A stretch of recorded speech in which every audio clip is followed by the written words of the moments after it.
припадок или избиение? Искусственная организация, можно говорить все.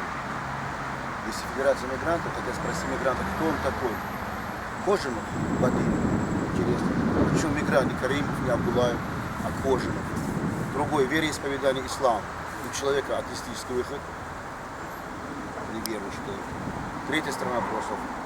Говорит, можно что угодно для человека. Но когда реально это происходит, мы видим, надо помочь гражданам. Граждане надеются, чтобы если до президента не доходит обоим государствам Таджикистана и России, то общественная организация обязана довести до них то, что мы делаем сегодня. Это была чудовищная история, это не первый случай. Данные события происходят не последние 3 года, более 17 пострадавших и получили ранения, которые и травмы, последующее привело к ним стать инвалидом. Но это все закрывали глаза, и в том числе представители власти, и, соответственно, представители рынка, в первую очередь. Но хотелось нам в первую очередь делать так, чтобы сегодняшний вот наш голос и последующий будет, значит, принято в мере то, что хотят граждане. Граждане хотят одно. Виновные должны быть найдены, виновные должны быть наказаны.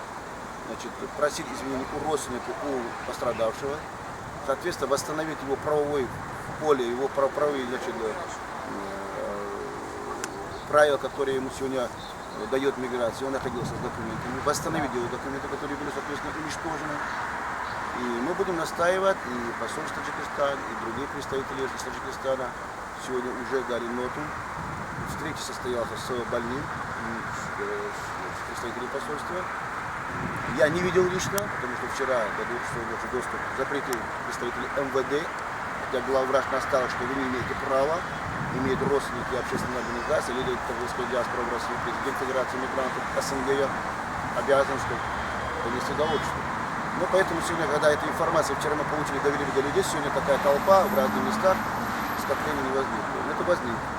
Использование дубинки, оружия против людей, я считаю, что неразумно, часто по отношению к мигрантам.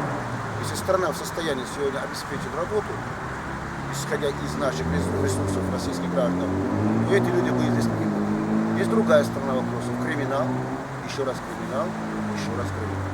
Поэтому представители власти, которые опытно спокойно называют, в данный момент начинается криминал, не ту присягу, которую они приняли.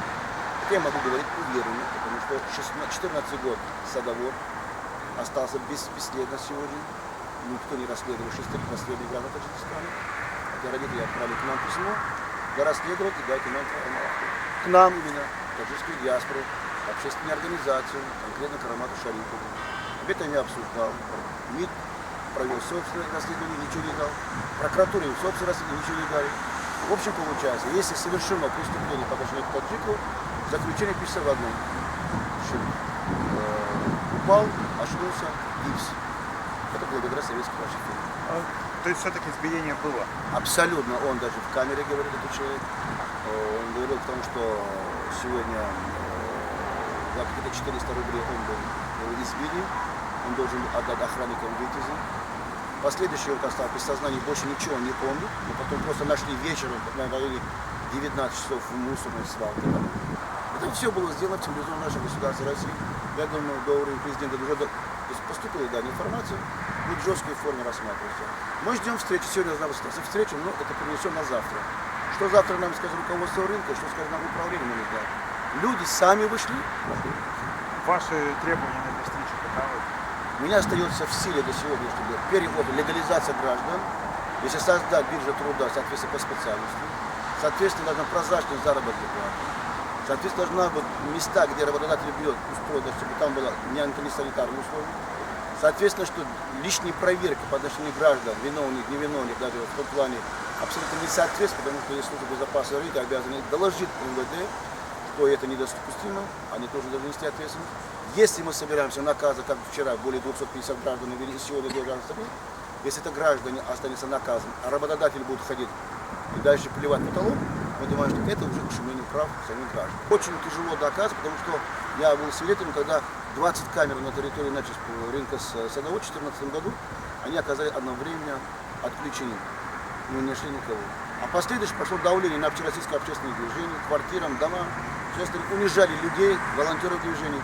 Это все дело в наших Средства массовой информации тогда молчал. А сегодня, благодаря вас, другие остальные, мы надеемся, что битажинский народ и народ СНГ, который прибыли, что с помощью средств массовой информации российского нашего государства все поставить на правильный русло. Все-таки что причиной это было? Говорит, 400 рублей, это у него деньги вымогали? Что ли? Соответственно, на территории рынка находится, как и на дорогах автомобильных, сейчас платный. Человек двигается на своей телеге. И он прошел один круг, второй круг, третий круг даже платить. Он сказал, пока эти деньги заплачу я вечером. Это круг, это платная дорога, толкателям телеги на территории рынка создали работодатели. Как хотите, это ваша зарплата, как хотите, чтобы там было. Унижение человека. Унижение человека на то, что, во-первых, надо иногда думать, когда вы совершаете преступление, подумайте, у вас тоже есть дети.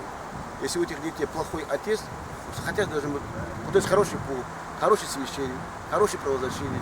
В конце концов, должны быть граждане, которые друг другу помогут. Сегодня получилось так, что все против мигрантов, а народ считает, что есть организации, которые нам поможет. Мы и так помогали, на самом деле. И сейчас поможем. Их не бросим и будем делать свои выводы окончательно. Для России это будет выгодно, для российского общества тем более будет выгодно. Надо уйти от криминального устройства, от феодального строя, от рабовладельского строя. Сегодняшний рынок это не первый раз, я приезжаю, там не запрет, там фотографии в каждом кармане. ЧОПы мои фотографии, автомобиль номера. За то, что я буду там, останавливать меня, не буду задерживать. Все-таки выжил нагрузку.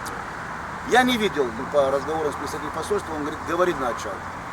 Вчера настаивал сотрудники полиции на уровне замначальника управления по борьбе с организованной преступностью. Мы не имеем права показать, мы не имеем права, соответственно, даже родственникам. Хотя бы личность можно было вчера еще определить. Ну вот нам, смотрите, нам, Паш, вот, снимай, я просто покажу вам. Он нам, знаете что, он нам вот этот, как его, Брат. Вадим, да? Вот, он нам вот такую вот видео распространял. Вот он говорил, что вот это нагрузка. Это нагрузка. И он говорит, что это беседа была... Это Вадим кто, Кожинов? Да, вот это вот он нам всем распространял, и сказал, что вот это он, что... Вы сейчас думаете, что у него хорошо, что ли? Вот смотрите, Даня, подходи поблизости. Вот посмотрите, да? Что, он нормальный, здоровый человек, болеет? А что он его назвал? Знаете, как он назвал его? Так не выглядит. Он говорит, у него и были болезни. Он заболел. Да-да-да, он сказал, что не может припадок эпидемии. Но подумайте, припадок, и то руководитель себе назвать трудовых мигрантов в России. И вот это все показывает, это все решат, получается. Это я не понимаю. Как. Вот это вот он распространял. Ну, распространяет, он хочет себе... Вот видите, я забот управляю. Какие заботы управляю?